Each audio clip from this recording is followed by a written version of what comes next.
श्री विठ्ठल रुक्मिणी मंदिर समितीची बैठक संपन्न झालेली आहे। आषाढी वारीच्या पार्श्वभूमीवर ही महत्त्वाची बैठक घेण्यात आली होती। 27 जून पासून विठ्ठलाचं 24 तास दर्शन आता उपलब्ध होणार आहे।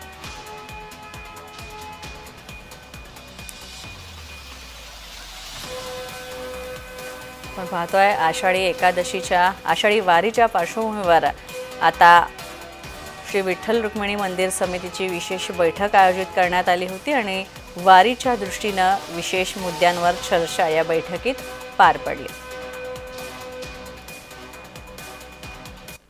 6 जुलैला आषाढी एकादशी असल्या कारणाने व 27 तारखेला देवाचा पलंग निघणार असल्याने सर्व राजोपचार बंद होणार।